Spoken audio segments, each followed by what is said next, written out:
నమస్కారం. జాగృతి టీవీ ప్రేక్షకులకు సుస్వాగతం. భారత జాతి ఆత్మను మేల్కొలిపి భారతీయులందరినీ సమైక్యపరిచే శాశ్వత కార్యంగా 100 ఏళ్ల కిందట ఆర్ఎస్ఎస్ రాష్ట్రీయ స్వయం సేవక్ సంఘ్కి శ్రీకారం చుట్టారు పూజ్య డాక్టర్ జీ శ్రీ కేశవ్ బలీరామ్ హెడ్గేవార్ గారు. వారి కలలను సాకారం చేసే దిశగా రాష్ట్రాయ స్వాహ అంటూ ఈ మహాయజ్ఞాన్ని మరింత ఉద్ధృతంగా నిర్వహించి గురూజీగా అందరి హృదయాల్లోనూ నిలిచారు శ్రీ మాధవ్ సదాశివరావు గోల్వాల్కర్ గారు. విశ్వశ్రేయస్సును కాంక్షించే సనాతన భారతీయ హిందూ సమాజ సమైక్యత కోసం డాక్టర్ జీ గురూజీ చూపిన అంకిత భావం, త్యాగశీలతను స్ఫూర్తిగా తీసుకుని అసంఖ్యాకులైన జాతీయవాదులు స్వయం సేవకులుగా సంఘ గంగలో భాగమయ్యారు. సంఘాన్ని ప్రేరణగా తీసుకుని ఎందరెందరో వ్యక్తులు వివిధ రంగాల్లో సంస్థలను ప్రారంభించి దేశమాత సేవలో తాము భాగమై మరెందరినో భాగస్వాములను చేసి చైతన్య దీపాలై వెలుగుతున్నారు. స్వాతంత్రోద్యమంతో మొదలుపెట్టి యుద్ధాలు, ప్రకృతి విపత్తుల వంటి పలు సంక్షోభ సమయాలు, గోవధనిషేధం, రామాలయోద్యమం వంటి దేశ హితకరమైన ఉద్యమాల్లో సంఘ స్వయం సేవకులు పాల్గొని గొప్ప ఫలితాలు సాధించారు. అయినప్పటికీ ఆర్ఎస్ఎస్ పట్ల అపోహలు సృష్టించి అప్రతిష్టపాలు చేయడానికి ఎన్నో శక్తులు ప్రయత్నిస్తూనే ఉన్నాయి. ఈ నేపథ్యంలో ఆర్ఎస్ఎస్ని అసలు ఎందుకు ఏర్పాటు చేయాల్సి వచ్చింది, దేశానికి ఆర్ఎస్ఎస్ ఏం చేసింది, సంఘ జ్యేష్ఠ కార్యకర్తల త్యాగం, ఔన్నత్యం ఎలాంటివి, ఈ విషయాలను మనకు తెలియజేయడానికి రిటైర్డ్ అసోసియేట్ ప్రొఫెసర్ డాక్టర్ అన్నదానం సుబ్రహ్మణ్యం గారు మనతో ఉన్నారు. వారిని అడిగి సంఘ గంగా జలాన్ని మనము స్వీకరిద్దాం రండి. నమస్కారం సుబ్రహ్మణ్యం గారు. జాగృతి ప్రేక్షకుల తరపున మీకు సుస్వాగతం అండి. నమస్కారం. ఒక మహోన్నతమైనటువంటి సంకల్పంతో, మహోన్నతమైనటువంటి లక్ష్యంతో డాక్టర్ జీ 100 ఏళ్ల క్రిందట రాష్ట్రీయ స్వయం సేవక సంఘాన్ని ప్రారంభించారు. సంఘ కార్యం ఈనాడు మరింత ఉత్సాహంతో కొనసాగుతోంది. ఈ క్రమంలో ఎందరో జాతీయవాదులు, జ్యేష్ఠ కార్యకర్తలు, స్వయం సేవకులు డాక్టర్ జీ గురూజీల స్ఫూర్తిని అందిపుచ్చుకుని దేశమాత సేవలో కొనసాగుతున్నారు. అసలు సంఘ ప్రారంభం ఏ విధంగా జరిగింది, దారి తీసినటువంటి కారణాలేంటి, లక్ష్యం ఏంటి అనేది ముందు దీంతో మనం ప్రారంభిద్దాం. రాష్ట్రీయ స్వయం సేవక సంఘం ప్రారంభానికి దారితీసిన పరిస్థితులు చాలా విచిత్రమైనటువంటివి. దేశాన్ని ఆంగ్లేయులు పరిపాలిస్తున్నటువంటి రోజులు. అంతకుముందు మొఘలాయులు, అరబ్బులు ఈ దేశాన్ని ఆక్రమించుకున్నారు. అనేక చోట్ల వారి పరిపాలనా స్థావరాలను ఏర్పాటు చేసుకున్నారు. సంఘ స్థాపకులు డాక్టర్ హెడ్గేవార్ తన విద్యాభ్యాసం సమయంలో దేశ పరిస్థితులను అంతటినీ కూడా గమనిస్తూ ఉండేవారు. పుస్తకాలను చదవటంతో పాటుగా సామాజిక పరిస్థితులను ప్రత్యక్షంగా చూసినటువంటి వ్యక్తి వారు. కాబట్టి చదువు పూర్తయిన తర్వాత, చదువుకునే సమయంలోనూ, చదువు పూర్తయిన తర్వాత కూడా వారు స్వాతంత్ర్య పోరాటంలో పాల్గొన్నారు. ఆ సమయంలో వారిలో వచ్చినటువంటి ఒక ఆలోచన ఏమిటంటే, అసలు దేశానికి స్వాతంత్ర్యం ఎందుకు కోల్పోయినాం, మన దేశం స్వతంత్రాన్ని ఎందుకు కోల్పోయింది, గుప్పెడు మంది విదేశీయులు ఈ దేశానికి వచ్చి ఎలా పరిపాలన చేయగలిగారు, దీనికి కారణం ఏంటి అనేటువంటిది లోతుగా వారు పరిశీలించి అధ్యయనం చేశారు. ఫలితంగా వారికి ఒక 2 విషయాలు వారి దృష్టిలోకి వచ్చాయి. ఒకటి, ఈ దేశంలో ఉన్నటువంటి హిందూ సమాజం అసంఘటితంగా ఉన్నది, ఐకమత్యంగా లేదు. రెండవది, ఇక్కడ ఉన్నటువంటి ప్రజలు ఆత్మవిశ్వాసాన్ని కోల్పోయినారు, తాను హిందువును అనేటువంటి విషయాన్ని మర్చిపోయినారు, ఆత్మ విస్మృతిగ్రస్తులైనారు. కాబట్టి ఈ సమాజం నిలబడాలన్నా, ఈ దేశానికి స్వాతంత్ర్యం రావాలన్నా ఈ ప్రజలలో 2 రకాల గుణాలను నిర్మాణం చేయాలి. ఒకటి, ఈ దేశాన్ని, హిందూ సమాజాన్ని సంఘటితం చేయాలి, వారిలో ఆత్మవిశ్వాసాన్ని జాగృతం చేయాలి. ఈ దృష్టితో వారు రాష్ట్రీయ స్వయం సేవక సంఘాన్ని ప్రారంభించారు. కాబట్టి రాష్ట్రీయ స్వయం సేవక సంఘాన్ని ప్రారంభించడంలో ప్రధానమైన ఉద్దేశ్యము హిందూ సమాజ సంఘటన, ప్రజలలో స్వాభిమానము, ప్రజలలో దేశభక్తి నిర్మాణం, స్వతంత్ర భారతదేశాన్ని నిలబెట్టుకుని ఈ దేశాన్ని పరమ వైభవ స్థితికి, అన్ని రంగాలలో వికాసం చెందేటువంటి విధంగా పరమ వైభవ స్థితికి తీసుకువెళ్ళేటువంటి ఒక శ్రేష్ఠ యోగ్యమైన సమాజాన్ని నిర్మాణం చేయాలి అనే ఉద్దేశంతో డాక్టర్ హెడ్గేవార్ సంఘాన్ని ప్రారంభించారు. మీరు ఇప్పుడు చెప్పారు శ్రేష్ఠ యోగ్యమైన సమాజ నిర్మాణం అనే లక్ష్యం చేపట్టినప్పుడు డాక్టర్జీ జీవితంలో అందుకు సంబంధించినటువంటి ప్రేరణాత్మక ఘటనలు ఒకటి రెండు ఏమన్నా మాతో పంచుకోండి. రాష్ట్రీయ స్వయంసేవక సంఘ కార్యము 2 వ్యవస్థల వల్ల వికాసం చెందుతూ అభివృద్ధి చెందుతూ వచ్చింది. ఒకటి, స్థిరపడినటువంటి గృహస్థు కార్యకర్తల యొక్క కృషి ఫలితంగా సంఘం వికాసం చెందింది, సంఘం అభివృద్ధి చెందింది. రెండవది, పూర్తి సమయం ఇచ్చి పనిచేస్తున్నటువంటి ప్రచారక వ్యవస్థ వల్ల ప్రేరణ పొందుతూ ప్రచారకులు ప్రేరణనిస్తూ సంఘ కార్యాన్ని వికసింపచేసుకుంటూ వచ్చారు. ఇందులో పరంపూజ్య డాక్టర్జీ బ్రహ్మచారి, పూర్తి సమయం సంఘానికి, సమాజానికి, దేశానికి ఇచ్చినటువంటి ఒక ధ్యేయ నిష్ట కలిగినటువంటి వ్యక్తి. సంఘాన్ని ప్రారంభించిన తర్వాత వారి జీవితంలో ఉన్నటువంటి ఒక సంఘటన మీకు జ్ఞాపకం చేస్తా. నాగపూర్కి దగ్గరలో అడెగాం అనేటువంటి ఒక గ్రామం ఉన్నది. సుమారుగా నాగపూర్కి ఒక 30-35 కిలోమీటర్ల దూరం ఉంటుంది. డాక్టర్జీ యొక్క మిత్రుడి కుమారుడిది ఉపనయన కార్యక్రమం. మిత్రుడు ఆహ్వానించాడు కాబట్టి డాక్టర్జీ వెళ్ళారు. ఎందుకంటే డాక్టర్జీ ఎవరి యొక్క ఆహ్వానాన్ని తిరస్కరించేటువంటి వాళ్ళు కాదు. ఎంత ఎక్కువ మంది దగ్గరికి వెడితే వాళ్ళతో కలిసి మాట్లాడి వాళ్ళని సంఘ కార్యంలో తీసుకురావచ్చు అనేటువంటిది వారి ప్రధానమైన ఉద్దేశం. కాబట్టి అడిగాం గాంకి వెళ్ళారు, ఉపనయన కార్యక్రమంలో పాల్గొన్నారు, భోజనాలన్నీ కూడా పూర్తయినాయి. అయితే అప్పటికి రాత్రి అయింది, చీకటి పడింది. ఆ గ్రామం నుంచి బయలుదేరే బస్సు కాస్త వెళ్ళిపోయింది. మిత్రుడు అన్నాడు, లాస్ట్ బస్సు వెళ్ళిపోయింది, చివరి బస్సు వెళ్ళిపోయింది, కాబట్టి ఈరోజు పడుకుని రేపు తెల్లవారుజామున తెల్లారినాక వెళ్ళండి అన్నారు. డాక్టర్జీ ఒక్క క్షణం ఆలోచించారు. మరుసటి రోజు ఆదివారం నాగపూర్ పట్టణంలో ఏకత్రీకరణ కార్యక్రమం జరుగుతుంది. అంటే సంఘ శాఖలో ఎక్కువ మంది స్వయం సేవకులు వస్తారు, కార్యక్రమాలన్నీ ఎక్కువ జరుగుతూ ఉంటాయి. ఆ రోజు ఏకత్రీకరణకి తప్పనిసరిగా వెళ్ళాలి, ఇది వారి మనసులో ఉన్నటువంటి ఒక సంకల్పం. లేదు తెల్లారికి నాకు కార్యక్రమం ఉన్నది, నేను తప్పనిసరిగా వెళ్ళాలి, కాలినడకనైనా సరే నేను బయలుదేరుతాను అని చెప్పి వారు బయలుదేరారు. కాలినడకన వారి వెంట 2-3 స్వయం సేవకులు ఉన్నారు. వారు కూడా ఇక డాక్టర్జీతో తప్పదుగా, ఇక వాళ్ళు కూడా డాక్టర్జీతో కలిసి బయలుదేరారు. వెడుతూ ఉన్నారు. ఏ బస్సు అన్నా, జట్కా బండి అన్నా, ఏ బండి ఎడ్ల బండి అన్నా దొరకకపోతుందా అనేటువంటిది వారి ఆలోచన. సరే, వెడుతూ ఉన్నటువంటి సమయంలో ఒక వ్యాను డ్రైవరు డాక్టర్ హెడిగేవారిని గుర్తుపట్టారు. ఎందుకంటే డాక్టర్జీ ఆయన సామాజికమైనటువంటి వ్యక్తి, దేశ స్వతంత్ర ఉద్యమంలో పాల్గొన్నటువంటి వ్యక్తి, అనేక మంది ప్రజలకు తెలిసినటువంటి వ్యక్తి. 2-3 స్వయం సేవకులతో కలిసి నడుచుకుంటూ వెడుతుంటే డాక్టర్జీని వ్యాన్ ఆపి డ్రైవర్ అడిగాడు, కేశవరావు గారు నడుచుకుంటూ వెడుతున్నారు, రండి వ్యాన్ ఎక్కండి, ఒకళ్ళిద్దరు కూర్చోడానికి అవకాశం ఉంటుంది, మీరు ఎక్కండి అన్నారు. అయితే అంత మాత్రం చేత తన కాలినడక తప్పుతుంది కదా అని చెప్పి డాక్టర్జీ ఒక్కరు వ్యాన్ ఎక్కలా. వెంటనే వారు ఏం చేశారంటే, లేదు నాతో పాటు ఉన్నటువంటి నా మిత్రులను కూడా ఎక్కించుకునేటట్టయితేనే నేను ఎక్కుతానన్నారు. సరే సర్దుకుందాము అని చెప్పి ఆ డ్రైవర్ అన్నాడు. స్వయం సేవకుల్ని తీసుకుని వ్యాన్ ఎక్కి నాగపూర్ పట్టణానికి చేరుకున్నారు. సుమారుగా 2-2:30 తెల్లవారుజామున ప్రాంతంలో చేరుకున్నారు. తెల్లారింది. సరిగ్గా ఏకత్రీకరణ సమయానికి డాక్టర్ హెడ్గేవార్ గణవేషంతా వేసుకుని అందరికంటే ముందు మైదానంలోకి వెళ్ళి ఆ మైదానానికి సంబంధించిన పరిశుభ్రతకు సంబంధించిన పనులన్నీ కూడా చేస్తూ ఉన్నారు. స్వయం సేవకులు ఏమనుకున్నారంటే, ఆలస్యమైంది, డాక్టర్ హెడ్గేవార్ ఆలస్యంగా వస్తారులే అనేటువంటి ఆలోచనతో వాళ్ళు ఉన్నారు. స్వయం సేవకులు మైదానానికి చేరుకునే సమయానికే డాక్టర్ హెడ్గేవార్ మైదానంలో ఉండటము, మైదాన పరిశుభ్రతకి సంబంధించినటువంటి పనులు చేస్తూ ఉండటం చూసి స్వయం సేవకులందరూ కూడా ఆశ్చర్యచకితులైనారు. అడెగాం గ్రామం నుంచి వారితో పాటు వచ్చినటువంటి వాళ్ళు మరింత ఆశ్చర్యచకితులైనారు. అంటే నిద్ర సమయం అనేటువంటి కూడా లెక్క చేయకుండా సంఘ శాఖ అనేటువంటిది రాష్ట్రీయ స్వయం సేవక సంఘానికి ఒక ఆత్మ వంటిది, ఒక ప్రాణం వంటిది. సంఘానికి శక్తి ఏమిటి అంటే సంఘ శాఖ. అలాంటి శాఖా కార్యక్రమానికి ప్రాధాన్యతనివ్వటమే తన జీవితంలో ఒక ప్రధానమైనటువంటి ఆశయం.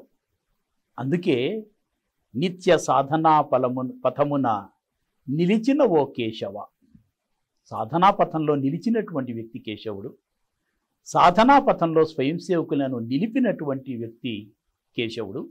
సంఘాన్ని పరిపుష్టం చేయాలి అంటే సంఘ శాఖ అనేటువంటిదే ప్రధానమైనటువంటిది.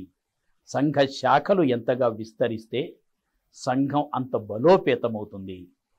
ఈ శతాబ్ది సందర్భంగా స్వయం సేవకులు డాక్టర్జీ యొక్క జీవితం నుంచి స్ఫూర్తిని పొందుతూ ప్రేరణను పొందుతూ ఎంతగా శాఖలను విస్తరింపచేయాలో అంతగా విస్తరింపచేస్తూ శాఖా కార్యక్రమానికి ప్రాధాన్యతనిచ్చేటువంటి ఒక సాధనా పథంలో నిలవటమే డాక్టర్జీ పట్ల మనం చూపించేటువంటి ఒక భక్తి శ్రద్ధ. అంటే కేవలం ఆశయాలు ఆకాంక్షలకే పరిమితం కాకుండా ఆచరణలో చూపించి తన అంకిత భావాన్ని, శాఖ యొక్క శక్తి నిరూపించేందుకు తన అంకిత భావాన్ని ప్రదర్శించి ఒక గొప్ప ఆదర్శాన్ని నెలకొల్పారని చెప్పుకోవచ్చు.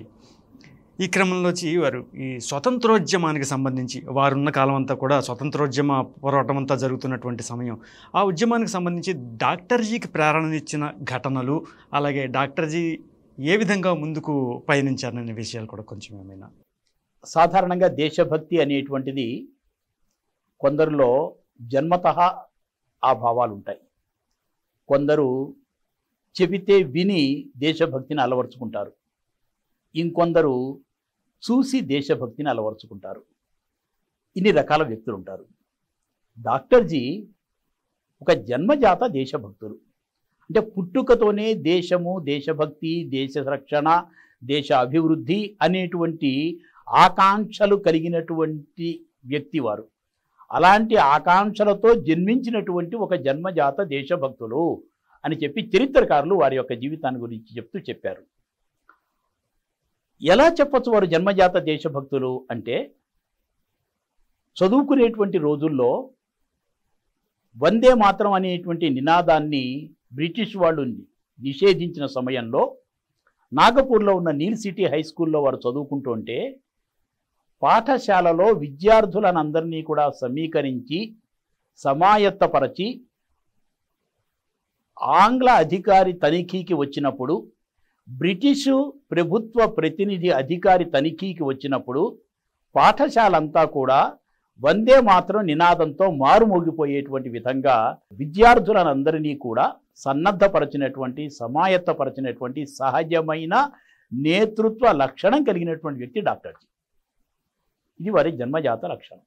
అంతేకాదు, విక్టోరియా మహారాణి సింహాసనాన్ని అధిష్ఠించి 60 సంవత్సరాలైన సందర్భంగా మిఠాయిలు పంచిపెడితే దేశం అంతటా కూడా బాలలు కూడా ఆ మిఠాయిని తీసుకుని తినబోతుంటే 11 సంవత్సరాల వయసులో ఉన్నటువంటి బాల కేశవుడు మిఠాయి తినకుండా చాలా కోప స్వభావాన్ని కలిగి విదేశీయుడైనటువంటి విక్టోరియా మహారాణి ఈ దేశానికి పట్టాభిషిక్తురాలై 60 సంవత్సరాలైన సందర్భంగా వేడుకలు జరపటము, మనం మిఠాయిలు తినటమా, ఇది సముచితమేనా అని తనను తాను ప్రశ్నించుకుంటూ, ఇది ధర్మం కాదు, ఇది సముచితం కాదు, ఇది దేశభక్తి కాదు అని చెప్పి ఆ మిఠాయిని విసిరి అవతల పారవేసి మిగిలినటువంటి బాలల చేత కూడా ఆ పని చేయించినటువంటి వ్యక్తి.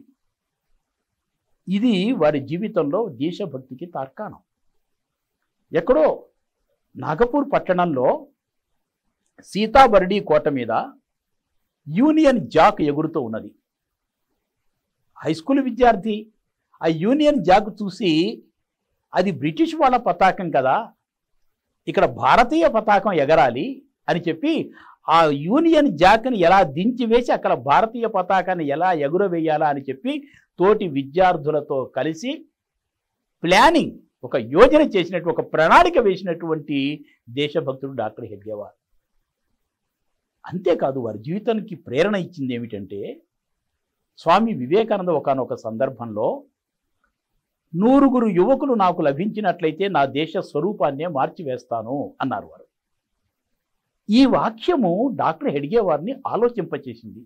100 యువకులు లభిస్తే దేశ స్వరూపాన్ని మార్చవచ్చా? కాబట్టి ఒక దేశాన్ని మార్చాలి అంటే యువశక్తి అనేటువంటిది చాలా ప్రధానమైనటువంటిది.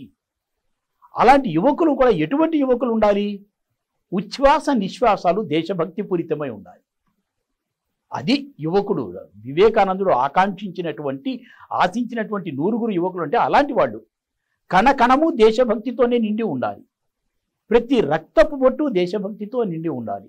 ఉచ్ఛ్వాస నిశ్వాసాలు దేశభక్తి పూరితమై ఉండాలి. అలాంటి వ్యక్తులు కనుక లభిస్తే దేశ స్వరూపాన్ని మార్చేస్తాను అన్నారు. కాబట్టి డాక్టర్ హెడ్గేవార్లో స్వామి వివేకానంద ఇచ్చినటువంటి ఈ పిలుపు డాక్టర్ హెడ్గేవార్ని ఆలోచింపచేసింది. ఎస్, దేశ స్వరూపాన్ని మార్చాలి అంటే అలాంటి వ్యక్తులను తయారు చేయాలి, అలాంటి యువకులను తయారు చేయాలి అనుకున్నారు. అదే స్ఫూర్తితో, అదే ప్రేరణతో రాష్ట్రీయ స్వయం సేవక సంఘానికి శ్రీకారం చుట్టారు. అంతే, సంఘ శాఖ ప్రారంభమైంది. సంఘ శాఖలో వ్యక్తుల నిర్మాణము అనేటువంటిది ప్రారంభమైంది. వ్యక్తి నిర్మాణ కార్యక్రమానికి కర్మాగారం ఏమిటంటే సంఘ శాఖ. The man making mission, the man making process సంఘ శాఖలో జరుగుతుంది. కాబట్టి ఈ దేశానికి కావలసినటువంటి, ఈ దేశంలో ఉన్నటువంటి ప్రజలు దేశభక్తి పూరితులు కావాలి, జాతీయవాదులు కావాలి, దేశం కోసం సర్వస్వాన్ని అర్పించేటువంటి వ్యక్తులు కావాలి అంటే అలాంటి వ్యక్తులను తయారు చేసేటువంటి కర్మాగారం సంఘ శాఖ. డాక్టర్జీ తర్వాత అంతటి ప్రేరణాత్మక వ్యక్తిగా నిలిచిన వారు గురూజీ. డాక్టర్ హెడ్గేవార్ తర్వాత రాష్ట్రీయ స్వయం సేవక సంఘానికి సరసంఘ చాలక బాధ్యతను స్వీకరించినటువంటి వాళ్ళు పరమ పూజనీయ శ్రీ గురూజీ. అఖండమైనటువంటి మేధా సంపన్నులు, ఆధ్యాత్మిక సంపన్నులు కూడా. అయినప్పటికీ డాక్టర్జీ చూపించిన మార్గమే ఈ దేశానికి సర్వశ్రేష్టమైనటువంటి మార్గము అని సంపూర్ణంగా విశ్వసించినటువంటి వ్యక్తి పరమ పూజనీయ శ్రీ గురూజీ. వారికి సన్యాస దీక్ష స్వీకరించాలనేటువంటి కోరిక ఉండేది. కాశీ విశ్వవిద్యాలయంలో వారు ప్రొఫెసర్గా పనిచేస్తూ ఉండేటువంటి వారు. అప్పటికే డాక్టర్ హెడ్గేవార్ పరమ పూజనీయ గురూజీ గురించి విన్నారు. వారిని ఎలాగైనా సంఘ సంపర్కంలోకి తీసుకురావాలి అనేటువంటి ఆలోచన కూడా కలిగి ఉన్నారు డాక్టర్ జీ ఆంతరంగికంగా. ఆధ్యాత్మిక సంపన్నులు. నాగపూర్లో ఉన్నటువంటి రామకృష్ణ మఠంతో గురూజీకి సంబంధాలు ఉండేవి. వారిని సంప్రదించి వారు రామకృష్ణ మఠం, కోల్కతాలో ఉన్నటువంటి రామకృష్ణ, బేలూరులో ఉన్నటువంటి రామకృష్ణ మఠానికి వెళ్ళారు. అక్కడ స్వామి అఖండానంద దగ్గర శిష్యరికం చేసి దీక్ష తీసుకోవాలనేటువంటి ఒకానొక సంకల్పంతో వెళ్ళారు. ఆశ్రమంలోకి తీసుకున్నారు. తీసుకున్న తర్వాత వారికి కొన్ని పరీక్షలు కూడా పెట్టారు. ఎంఎస్సి చదువుకున్నటువంటి వ్యక్తి, పిహెచ్డి పరిశోధన కూడా కొంత చేసినటువంటి వ్యక్తి వారు. అక్కడికి వెళ్ళిన తర్వాత అక్కడ ఉన్నటువంటి పాత్రలన్నింటినీ కూడా తోమమన్నారట. మరి ఆ విధంగా ఉన్నటువంటి వ్యక్తిని పాత్రలు తోమమన్నారు అంటే ఇంకొకళ్ళు ఏదో ఒక డిగ్నిటీ ఫీల్ అయ్యేటువంటి వారు. పూజనీయ గురూజీలో ఆ డిగ్నిటీ అనేటువంటి ఆలోచన లేదు. అహం అనేటువంటి దాన్ని వదిలిపెట్టేశారు వారు. ఈగో అనేటువంటిది వారి జీవితంలో లేదు. కాబట్టి ఏంటి, వాటిని చాలా శ్రద్ధగా పరిశుభ్రంగా తోమారు. అఖండానందకి వీరి మీద గురి కుదిరింది. ఇది ఒక గురూజీ ఎటువంటి వారు శిష్యరికం చేస్తూ ఇతడు యోగ్యుడా కాదా అని చెప్పి పరీక్షించడానికి చేసినటువంటి ఒకనొక ప్రయోగం అని చెప్పి మనం భావించవచ్చు. లేదు, ఆశ్రమంలో ఉన్నటువంటి పనుల్లో భాగమని కూడా మనం భావించవచ్చు. దాంట్లో ఆయన విజయాన్ని పొందారు. అనుకున్నటువంటి రీతిలో స్వామి అఖండానంద వారికి దీక్ష ఇచ్చారు. దీక్ష ఇచ్చిన తర్వాత, చూడు, నీ జీవితం కానీ, నీ ఆలోచనలు కానీ, నీ నేతృత్వ లక్షణాలు కానీ కేవలం ఈ ఆశ్రమానికే పరిమితం కాకూడదు. మొత్తం దేశానికి అంతటికీ కూడా నీ సేవలు అందవలసినటువంటి అవసరం ఉన్నది. నీ కోసం సమాజం అంతా ఎదురు చూస్తోంది. నువ్వు సమాజ కార్యంలోకి వెళ్ళు అని చెప్పి పంపించారు. నాగపూర్కి చేరుకున్నారు. డాక్టర్జీ వారిని సంప్రదించారు. ఏదో పరుసవేది స్పర్శ కలిగినట్లుగా పరమ పూజనీయ శ్రీ గురూజీ డాక్టర్జీల యొక్క కలయిక జరిగింది. సంఘ కార్యంలోకి వచ్చారు.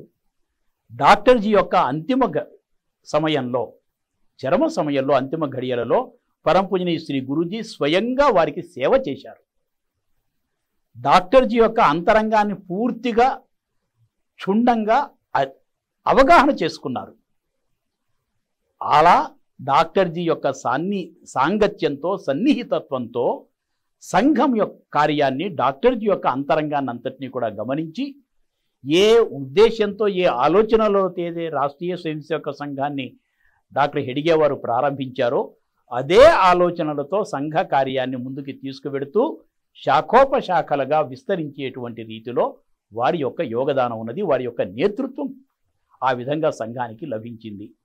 అలా సంఘ కార్యాన్ని శాఖోపశాఖలుగా విస్తరింపచేసినటువంటి వారు పరమ పూజనీయ శ్రీ గురూజీ. అద్భుతమైనటువంటి స్ఫూర్తిదాతలు వీరిద్దరు కూడా అండి. అయితే డాక్టర్జీ, గురూజీ ఈ స్ఫూర్తిదాతలిద్దరినీ ప్రేరణగా తీసుకుని ఎందరో జాతీయవాదులు, స్వయం సేవకులు, జ్యేష్ఠ కార్యకర్తలు దేశమాత సేవలు తరించారు. వారి గురించి కూడా మనం ఒక్కొక్కరిగా కొంచెం తెలుసుకుందాం. జీ, రాష్ట్రీయ స్వయం సేవక సంఘ శాఖ నాగపూర్ పట్టణంలో మొహితేవాడలో ప్రారంభమైంది. సంఘ శాఖ కొన్నాళ్ళు ఉండొస్తూ ఉండేది. అనేక మంది యువకులు వస్తూ ఉండేవారు, వ్యాయామం చేస్తూ ఉండేటువంటి వారు, ఆటలాడుతూ ఉండేవారు, దేశభక్తి పాటలు పాడుతూ ఉండేవారు, మంచి మంచి దేశభక్తుల యొక్క కథలను వింటూ ఉండేవారు, వినిపిస్తూ ఉండేటువంటి వారు. అప్పుడప్పుడు శాఖకు వచ్చేటువంటి స్వయం సేవకులతో కలిసి కూర్చుని డాక్టర్జీ సంగోష్ఠి జరుపుతూ ఉండేటువంటి వారు. అలా సంగోష్ఠి జరుపుతున్నటువంటి సమయంలోనే డాక్టర్జీ యొక్క హృదయంలో, డాక్టర్జీ యొక్క ఆలోచనలో భారతదేశ భవిష్యత్తు అలాగే సంఘ కార్యం యొక్క వికాసానికి సంబంధించినటువంటి ఒక ఊహా చిత్రం ఉండేది. దాంతో సంఘ కార్యాన్ని విస్తరింపచేయటానికి యువకులు అందరూ కూడా ఆలోచించవలసినటువంటి అవసరం ఉన్నది కదా, సంఘ కార్యం యొక్క ఆవశ్యకతను తెలుసుకోవాలి కదా, దేశమంతా కూడా విదేశీయుల యొక్క దాస్యంలో మగ్గిపోయి ఉన్నది కదా, అంతేకాదు ఎన్నో అవమానాలను పరాభవాలను చవి చూస్తున్నది కదా ఈ దేశము. అలాంటి ఈ దేశంలో ఈ పరిస్థితుల నుంచి ప్రజలను విముక్తి చేయటం కోసం ఈ దేశంలో ఉన్నటువంటి యువత ఆలోచించాలి కదా, అసంఘటితంగా ఉన్నటువంటి హిందూ సమాజాన్ని సంఘటితపరచవలసినటువంటి బాధ్యత కూడా ఈ దేశంలో ఉన్నటువంటి యువకులకు ఉంటుంది కదా అనేటువంటి ఒకానొక భావాన్ని వారు వ్యక్తపరిచారు. అలా వ్యక్తపరిచినప్పుడు ఆ సంగోష్ఠిలో ఉన్నటువంటి కొంతమంది యువకులలో ఈ మాటలు చాలా ప్రభావాన్ని చూపించాయి. హృదయం మీద ఒక స్థిరమైనటువంటి ఆలోచనలను, భావాలను కలిగించేటువంటి రీతిలో ఆ మాటలు ప్రభావాన్ని కలిగించాయి. వెంటనే అంతే, ఒక దీపంతో మరొక దీపం వెలిగించాలి అనేటువంటి రీతిలో మొహితీవాడలో ప్రారంభమైనటువంటి సంఘ శాఖలోంచి కొంతమంది స్వయం సేవకులు అదే నాగపూర్ పట్టణంలో దంతోలి అనేటువంటి ప్రదేశంలో మరొక సంఘ శాఖను ప్రారంభించారు. నెమ్మదిగా నాగపూర్ పట్టణంలో ఈ శాఖలకు వస్తున్నటువంటి యువకులు మరొక బస్తీకి వెళ్ళి శాఖ ప్రారంభం చేయటం, మరొక బస్తీకి వెళ్ళి శాఖ ప్రారంభం చేయటం, ఆ విధంగా నాగపూర్ పట్టణంలో నెమ్మదిగా 4, 5, 6 శాఖలు అలా ప్రారంభం అవుతూ వచ్చాయి. సంఘ కార్యంలో సంఘ శాఖకు వచ్చినటువంటి స్వయం సేవకులు నేతృత్వ లక్షణాలు, కర్తృత్వ లక్షణాలు కలిగినటువంటి వాళ్ళు ఒక శాఖలో శిక్షణ పొందిన తర్వాత మరొక బస్తీలోకి వెళ్ళి మరొక శాఖను ప్రారంభించేటువంటి ఒకానొక లక్షణాన్ని అలవరుచుకున్నారు. ఆ విధంగా ఒక బస్తీ నుంచి మరొక బస్తీలో శాఖ ప్రారంభమవుతూ సంఘ కార్యం వికసిస్తూ వస్తున్నది. అయితే కేవలము నాగపూర్ పట్టణానికే ఇది పరిమితమా అంటే కాదు. డాక్టర్జీ యొక్క మనస్సులో సంపూర్ణ భారతదేశంలో సంఘ కార్యం వికసించాలి, ఇది డాక్టర్జీ యొక్క కల్పన, ఈ డాక్టర్జీ యొక్క మనస్సులో ఉన్నటువంటి ఆలోచన. అంతే, సంఘ కార్యకర్తలు నాగపూర్ పట్టణం తర్వాత రెండవ స్థలం శాఖ ప్రారంభమైనటువంటి స్థలం ఏమిటంటే వార్ధా. మొట్టమొదటి శాఖా స్థలం నాగపూర్ అయితే రెండవ శాఖా స్థలం వార్ధా. వార్ధాలో అప్పాజీ జోషి అనేటువంటి ఒక సంఘ స్వయం సేవకు అక్కడ సంఘ శాఖను ప్రారంభించారు. ఈ విధంగా సంఘ శాఖల యొక్క వికాసము అనేటువంటిది జరుగుతూ వస్తూ ఉన్నది. ఇప్పుడు సంఘానికి శతాబ్ది నడుస్తున్నది. అనేకమైనటువంటి సంఘ శాఖలు విస్తరింపచేయాలి, సంఘ శాఖలు విస్తరించాలి అనేటువంటి సంకల్పంతో స్వయం సేవకులందరూ కూడా పనిచేస్తూ ఉన్నారు. పరమ పూజనీయ సరసంఘ చాలక్జీ ఈ స్ఫూర్తిని, ప్రేరణను కలిగిస్తూ ఒక పిలుపునిచ్చారు. స్వయం ప్రేరణతో, స్వయం స్ఫూర్తితో స్వయం సేవకులు తమకు దగ్గరగా ఉన్నటువంటి బస్తీలలో కానీ గ్రామాలలో కానీ సంఘ శాఖలు ప్రారంభింపచేయటంలో వాళ్ళ యొక్క యోగదానము, వాళ్ళ యొక్క భాగస్వామ్యము అనేటువంటిది ఉన్నప్పుడు శతాబ్దికి ఒక అర్థము, పరమార్థము అనేటువంటిది ఉంటుంది. స్వయం సేవక యొక్క జీవితానికి కూడా ఒక సంతృప్తి అనేటువంటిది ఉంటుంది.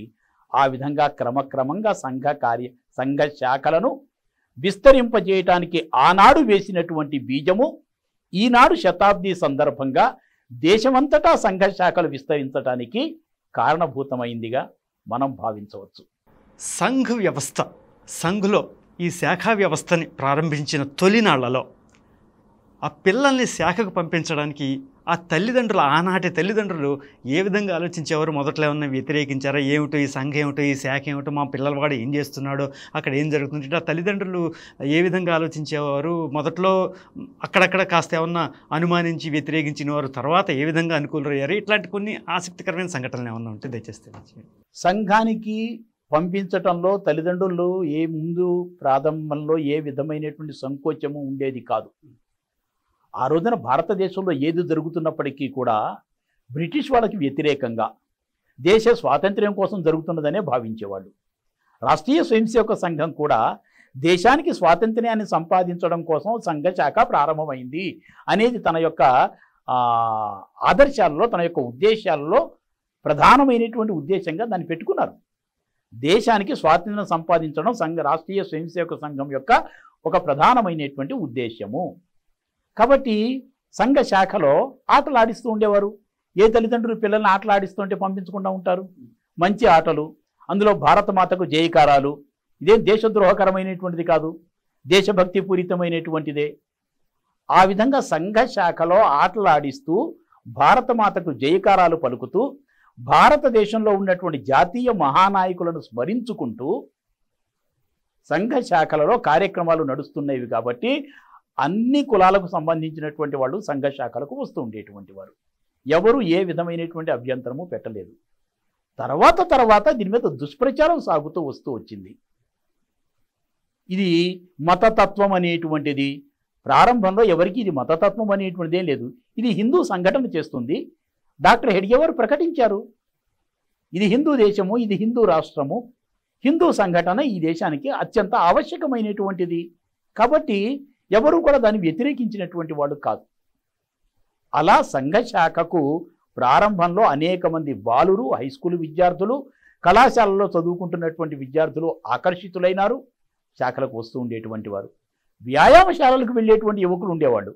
వాళ్ళు కూడా కబడ్డీ, ఖోఖో వంటి ఆటలు ఆడుకోవటం కోసం సంఘ శాఖకు వస్తూ ఉండేటువంటి వారు.